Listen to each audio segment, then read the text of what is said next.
Okay, so like a little while ago, I made a fanfiction of my own warrior cat story called Orion's Belt, and it was great. I had a fun old time. And then I wanted to like continue the story because there's more that happens afterwards, but I decided I didn't feel like writing it. It was fun writing it the first time, but that was also a lot of writing. It was like 24 chapters or something like that. It was huge, and it was fun, but it got to the point where I didn't want to do it that way anymore. But I still wanted to tell the story. So what I've done is I've done it very Moon Kitty inspired way, and I will just present the story this way to you.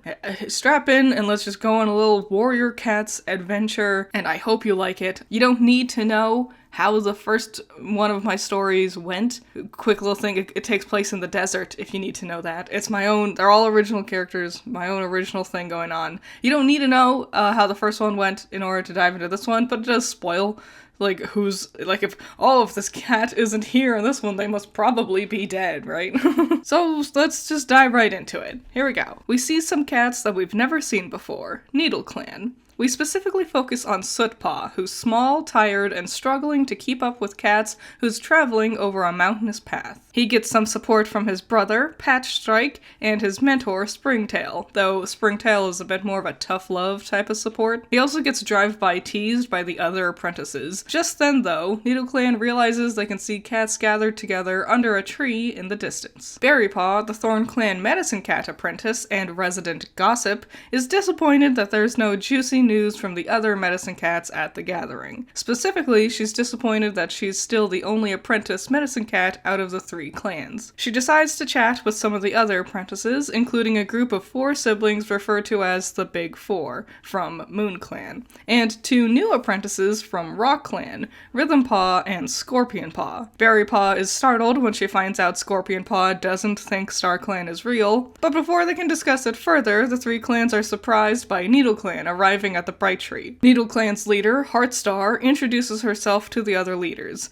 Daisy Star of Rock Clan, Ribbon Star of Moon Clan, and Maple Star of Thorn Clan, who is also Berrypaw's mother. Unsure of what to do with this new clan, the leaders decide to let Needle Clan stay at the Bright Tree so they can look around the desert to see if there's a place where they can stay. One of the Big Four, Thistlepaw, is determined to go out and explore the desert with Needle Clan, mostly because she wants to look cooler and more important than her one-sided rival, Poppypaw. She goes to ask Ribbon Star in the morning if she can go, and notices Ribbon Star seems a little stressed that her mate, Silver Bramble, is in the medicine cat den with Greencough. Anyways, Ribbon Star agrees, so Thistlepaw and her mentor Sparrowleap and their deputy Thunderbreak go out. They arrive to meet up with the other clan's representatives, including Rock Clan leader Daisy Star herself. Daisy Star makes it clear she doesn't fully trust Heartstar, and the two agree to leave some cats behind to watch over the rest of Needle Clan. And Thistlepaw is devastated when she's one of the ones left behind. However, she ends up talking to Scorpionpaw again, and the two try talking to the Needle Clan apprentices,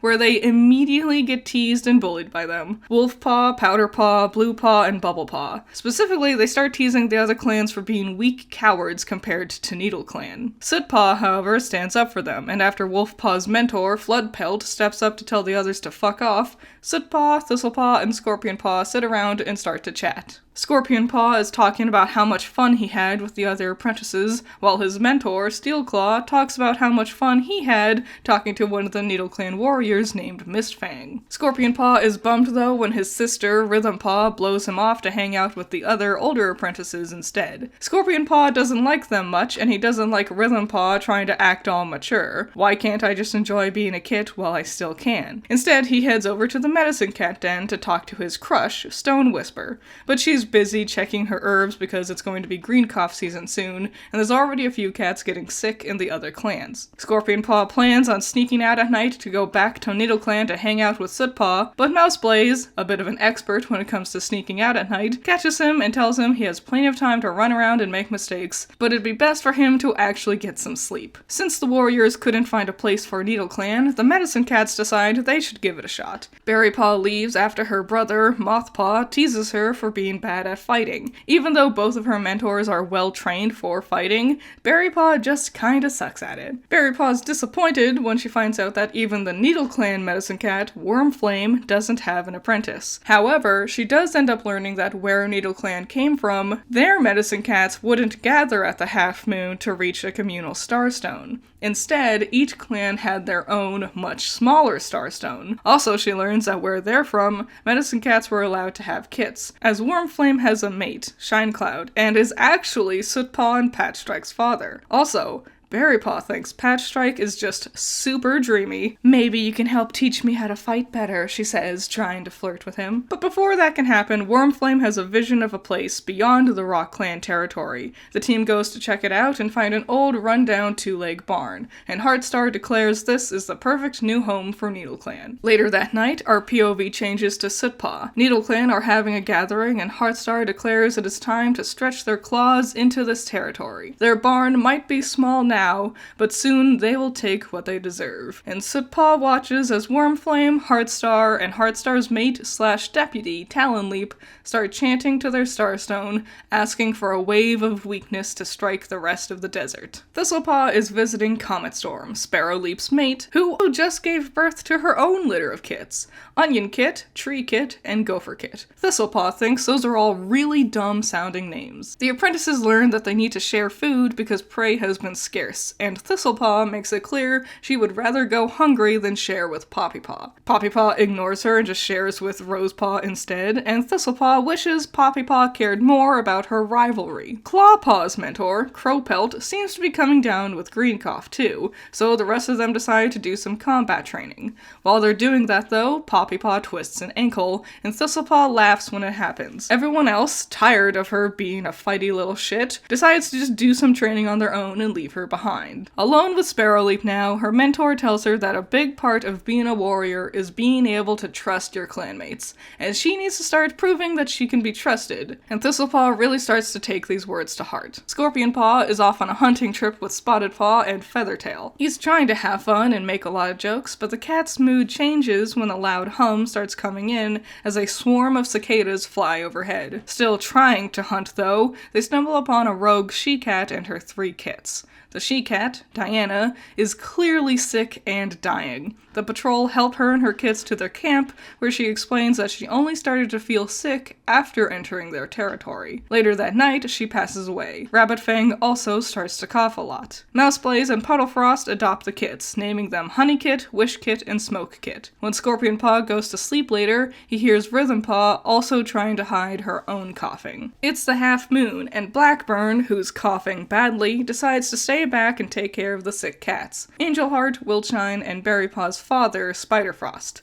As she leaves, she also hears her mother start coughing too. Once they get to the Starstone, Puddleshine tells everyone about her adopted kits, and Berrypaw starts thinking about Patchstrike again. Flowerheart gives Berrypaw her warrior name, Berry Blossom. When Berry Blossom goes to sleep, her vision of StarClan is that she's in an empty desert, but the sky is an ever-swirling mass of sunset colors and bright stars. She sees an old ThornClan warrior, Breezepetal. Berry Blossom asks about the sickness invading the clans, and Breezepetal tells her it's nothing StarClan can help her with. She then hints at the fact that she's found this cat who she thinks is kinda cute, maybe she's interested in them, you know? Where Breezepetal sternly tells her rules are in place for a reason, and desert cats have always said that medicine cats can't have kits. When she brings up Puddleshine's adopted kits, Breezepetal tells her Rock Clan might consider adoption different, but proud Moon Clan cats wouldn't even consider it. Not happy with that answer, Berry Blossom momentarily considers the validity of StarClan.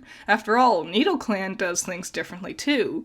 Rock Clan is doing things different. Maybe StarClan doesn't actually have all the answers. When they get back to camp, however, Spiderfrost has passed away. Berry Blossom wonders if this is punishment from StarClan for her questioning their validity. Thistlepaw tries to apologize to Poppypaw for how she had acted before, but Poppypaw doesn't want to accept her apology. Instead, she says, "I'd rather wait to see you actually try and change, cause I don't think I can take your words at face value." Disappointed, the apprentices gather together for training again. Petalpaw's mentor mentor, Dappleflight, is now also sick in the medicine cat den, along with Dandelion Light and Greenwind. Mystery Eye, one of their medicine cats, is also coming down with a cough too. Sparrowleap seems distracted since now both his parents are sick, but still goes out with the rest of the mentors and the apprentices. Mudpaw stifles a cough, and the apprentices scold him, telling him to stay back and rest, but he insists he's fine for now. The mentors give the apprentices variety of challenges to test them throughout the day. Thistlepaw, usually the most competitive, doesn't really have her heart in it,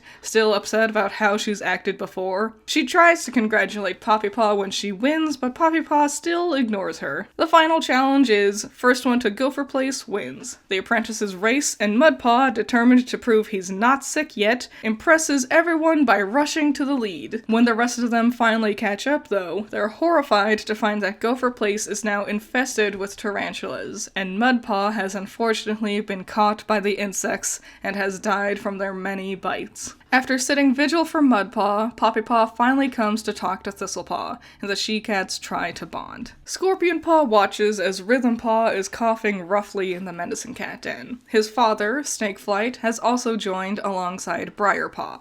Puddleshine and Daisy Star are also coughing a lot.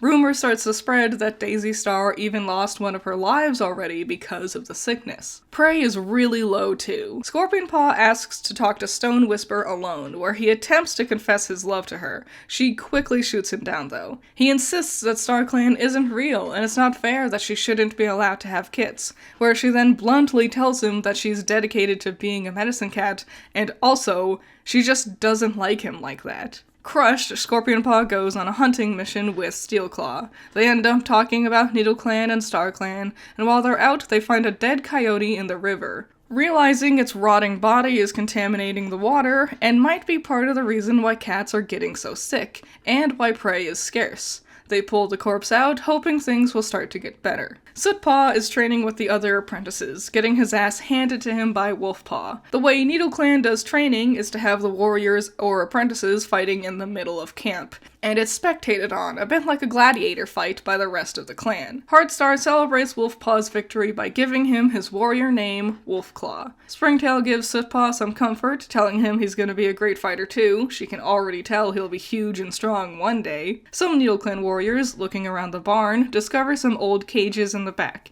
and Heartstar announces her plan. She says their prayers have worked. Prey is gone and insects have taken over the desert. They will ambush the clans at the gathering tonight when they are weak and unprepared for attack. Sootpaw and Springtail don't approve of this idea. Them and some other warriors stand up, saying it's dishonorable to attack at a gathering. Heartstar and her followers force them into the cages though, telling them they'll serve their clan one way or another. It's the gathering. Berry Blossom is excited to hear new gossip, especially from NeedleClan. Hopefully she'll get to see Patch strike again, too. She finds Scorpionpaw and Thistlepaw and is about to brag about her new name, but they're both kind of in sour moods. Before she can ask them what's wrong, though, suddenly the roar of cats interrupts the gathering. Berry Blossom is knocked over by Smash Mask. She manages to land a few good hits, but he gets sudden backup with Mountain Stone and Moonclaw. As Berry Blossom is escaping, Patch Strike lets her know about an opening, letting her run away. The next morning, Stingclaw and Mothpaw go off to see the state of the Bright Tree after this attack. Ash Sight, Blaze Branch, and Riverkit are also coughing. Flowerheart and Berry Blossom are trying to tend to the sick and scratches from the prior night's attack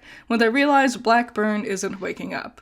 The sickness has taken him, and Berry Blossom realizes Flowerheart is also starting to cough. Stingclaw and Mothpaw return, informing the clan that the Bright Tree has been taken over by NeedleClan. Also, Mothpaw gets his warrior name, he is now Mothbreeze. MoonClan is in dire straits. Silver Bramble passed away from the sickness, and after a night of mourning, Ribbonstar decides to make all the remaining apprentices warriors.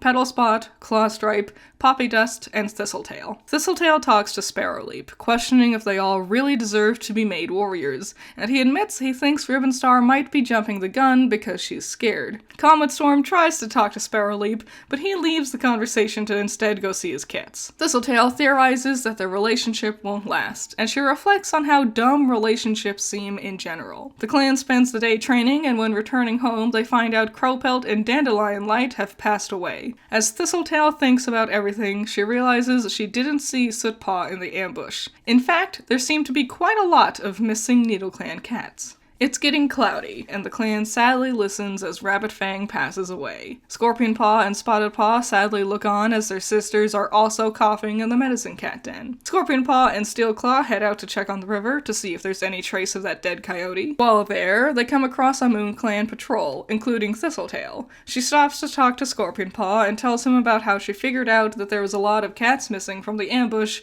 including Soot Paw. Scorpion Paw starts to get upset, thinking there must be something wrong. Soot Paw wouldn't just sit back and let that kind of thing happen. He insists that they should go to the Needle Clan camp to find out what's going on, but Steel Claw turns him down. Scorpion Paw goes back to camp, learning that his sister has died from the sickness, and officially disowns the idea of StarClan entirely, thinking that there's no way something like that can be real, that lets cats be sick, or not allow them to have mates, or any of the dumb things that StarClan says. Later, he and Spotted Paw get to talking, and they decide they should go check out Needle Clan themselves, and thanks to the info he got from Mouseblaze, he knows exactly how to sneak out. Scorpion Paw and Spotted Paw sneak into Needle Clan territory, creep towards a barn, and just as they peek their heads in, the two see the rest of the Needle Clan cats caught in the cages. Before they can do anything though, the apprentices are caught by Needle Clan warriors and are also pushed into cages too. Berry Blossom tends to the sick, Flower Heart now coughing too much to help. As she works, Berry Blossom watches as Angel Heart also dies,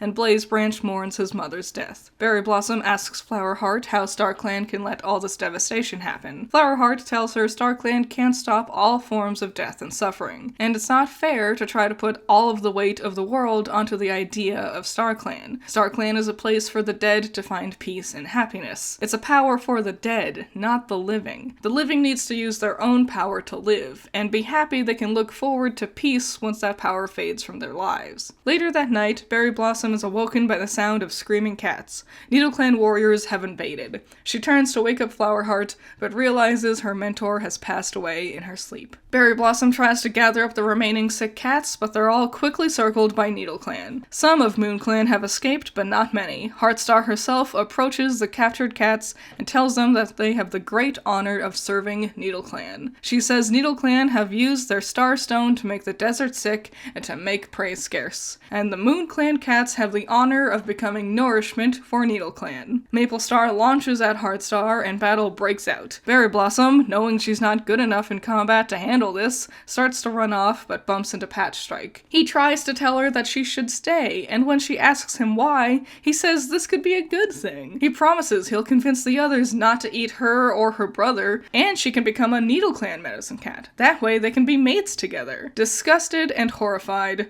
Berry Blossom is able to batter him away and she runs off into the desert. As she escapes, she manages to see that her mother, Maple Star, is no longer moving. The Thorn Clan leader has passed away. Thistletail is guarding the camp for morning duty when she sees Berry Blossom and the other escaped clan cats approaching. They explain Needle Clan invaded and she quickly takes them to see Ribbonstar. After hearing about what happened, Ribbonstar decides to gather as many warriors as she can to go off and fight Needle Clan. During the commotion, the clan realizes that Mystery Eye has also passed away. Berry Blossom wants to stay behind and help with the sick, but Thistletail encourages her to try and fight, and she agrees to go. Puffy Dust tells the friends that this isn't practice anymore, and they need to take this seriously. Soot Paw tells Scorpion Paw about Heartstar casting curses. Scorpion Paw tells him it's not real, because StarClan isn't real. Soot Paw says it must be, because all her curses came true. Bugs, disease, famine. Scorpion Paw says there's always an answer. The bugs are migrating. A coyote died in the river. Unsure as to whether or not it really was StarClan, the boys decide it isn't important, and they need to focus on getting out of the cages. Springtail manages to pry open the door long enough for Soot Paw to crawl through. Slowly the cats start to escape the cages, but finally the dark cloud starts to break overhead. Soot Paw feels like it must be a sign of StarClan's existence,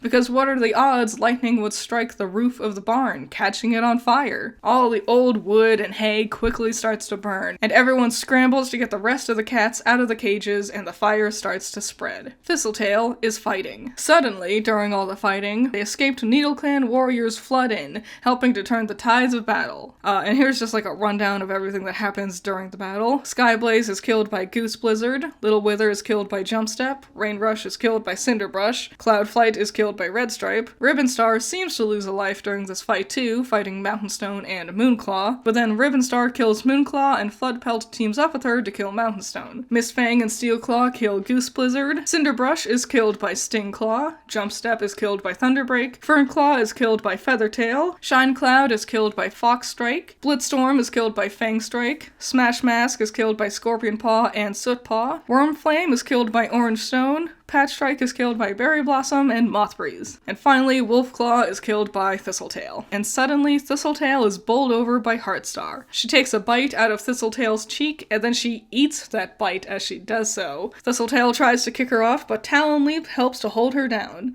Suddenly, Berry Blossom crashes into Talonleap, knocking her into Heartstar. As they're reeling, Scorpionpaw and Berry Blossom tear open Talonleap's stomach, killing the deputy. Thistletail watches as Sootpaw claws furiously away at Heartstar, and Thistletail jumps up to help hold her down, so Sootpaw can slash open Heartstar's neck, and the leader loses the rest of her lives in this incurable wound. Dawn breaks, and the rain comes and extinguishes the flames. Some time has passed, and Sootpaw is with this new version of NeedleClan, making home in the semi-burned-down barn. He's doing a training exercise with Powderpaw, and easily beats the apprentice. Their new leader, Floodstar, congratulates his efforts by giving him his warrior name, Soot Strength. The clan is visited by Rock Clan cats. Specifically, Mistfang has decided to become a Rock Clan warrior to be with the love of her life, Steelclaw. Soot Strength brags to Scorpionpaw, who also brags that he also got his warrior name that day. He's Scorpion Strike now. Soot Strength tells him he's worried about NeedleClan because they don't have a medicine cat,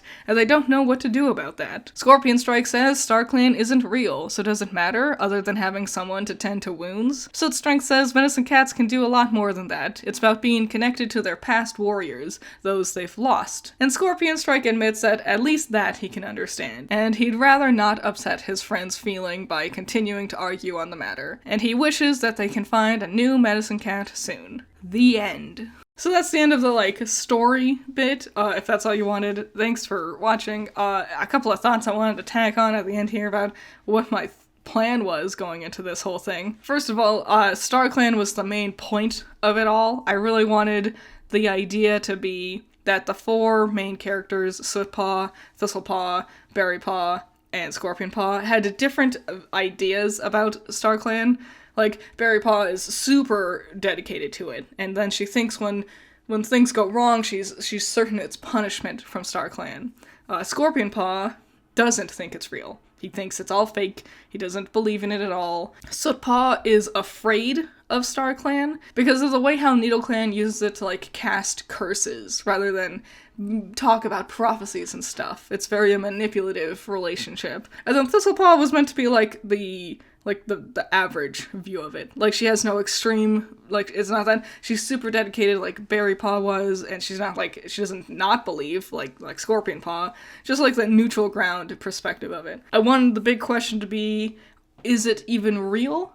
Like they say, are these plagues real? Because I was thinking about how, back in the day, a lot of people would mistake acts of nature as acts of God. And sometimes, they would pray for something and something would happen, and they would think that was because of them. And I wanted to go with that idea of Heartstar and NeedleClan. They think they're doing it. And it could be, Warriors is a world of magic. Things happen. StarClan does meddle with the land of the living sometimes in the official books, but I also wanted it to be kind of up in the air. Is it actually that NeedleClan can cast curses and can bring famine and plagues and stuff like that? Or is there excusable aspects of it in nature, like the dead coyote in the river? Things like that. I wanted it to be very, up in the air. You could see it either way. And I liked the idea of introducing that question into it, especially for the plot of not everyone agrees StarClan is real. Originally, I had an idea that there was going to be, a prophecy, and then I decided not to do that. That's what I did last time, and that's what the books proper always have their prophecy, and it's fine, but a little... Working with it last time, writing the last story, you realize how, limiting it is. Everything needs to, get twisted into this prophecy thing. And I liked it, rather than it being StarClan is here, and they look out. It's You know, it's nature itself, it's sickness and stuff like that. It's not every single thing that happens to the clans needs to be some big old prophecy, you know? The way I had it, originally, there was always going to be the fire at the end. I knew I wanted everything to catch fire, because I wanted it to all kind of like go to ruin for Needle Clan at the end there. But the way I wanted it to go was originally, super in the beginning, Sootpaw was going to be a medicine cat. And then I realized it was boring having two medicine cats as my main characters. And also, there's no point in Sootpaw being a medicine cat. It'd be weird for him to be afraid of StarClan, but also a medicine cat dedicated to it. So yeah, he was gonna be a medicine cat, and he was gonna have this prophecy where he is in the middle of the fire, and he sees that there's 3 cats surrounding him, made of fire, and they are protecting him from the things beyond. And that's why his name is Soot, because it was going to be a flame hole thing. And that's also why the other 3 all have orange to red fur tones, because they were meant to look like fire when they were standing around him, protecting him from Needle Clan during the final fight with the fire. It was going to be a whole thing, but then it's like, it doesn't really fit into the rest of the narrative. You know, it kind of breaks the whole question aspect of, is StarClan real when it comes with a fucking prophecy? So it was fun, like, keeping those design elements around, but changing the way the plot progressed. That was interesting. My main goal with this story was that I wanted to kill off a lot of cats. Because I realized that my clans have an awful lot of cats in them. And that's something I hate about the books proper. Like, I fell off around The Fourth Apprentice because I was getting so confused. I had to keep, like, one finger on the glossary in the front to see who all the cats were. Like, they would just mention someone, and I'm like, I don't remember that guy. Who is that? Are you related to somebody? Are you important? So, and I realized my clans were getting really big. So I'm like, I need to kill off some of these characters. Because I was really, like, hesitant to kill off characters last time. Because it's like, oh, but I like them. I don't want them all to die. So this time I was like, you know, it's getting too big, getting too convoluted, and worst of all, they're all becoming related to each other. Because it seems so easy at first. And then it's like, oh man, everyone's cousins now. That's why I introduced Diana and the kits that Puddleshine and Mouseblaze adopted, because there was just no one left to, like, get married to. Everyone was cousins now, and I was like, fuck, you need to introduce outside. That's also why Mistfang also joins Rock Clan at the end there. I know I wanted them to get together. It's because there's just no... They're all related. That's the biggest struggle with having a story like this, that everyone's fucking related. I did want Needle Clan to be huge, though, because I wanted it to be like, you know, when it's 3 clans versus 1, it's easy to get stomped, which was something I realized last time with my story. You need to, like, jump through hoops. Like, in the last story, I had to be like, yeah, Iron Star is, like, the strongest fighter ever. He's just this killing machine. And that's why it's not overpowered when 3 clans need to team up to fight him. I liked the idea of the villain this time around being a tiny little she-cat. That was really fun. I really like my design for Heartstar. And yeah, I had a grand old time. I hope you did too. I hope you enjoyed this. Hope you at least enjoyed, like, the thought process. Turn this on and listen to some cat stories while you do artwork or something. I don't know. Shout out to my $10 patrons. You're all amazing. Nako, James Dodds, Cool Duck, Andrew, Valhalla Knight, Chamomile, Classy Critic, Sunny Shy, Azoth, Great Bar, Pentamenta, Jake, Amber, Hype Man, Zero to Hero, Keithan, Isaiah, Joseph, Scaring Crows, Not All That Evil, Messiah Complex, Jacob, and Virus. So yeah, if you have any thoughts, have any opinions, anything like that, leave them in the comments below. I feel like the visuals help a lot with things like this, because when you're just, like, throwing names around, it can all become like word salad in your brain. So being able to look at the cat and be like, oh yes, that one. I think that helps. So I hope you liked this, hope you had fun, and I'll see you in the next one. Bye-bye.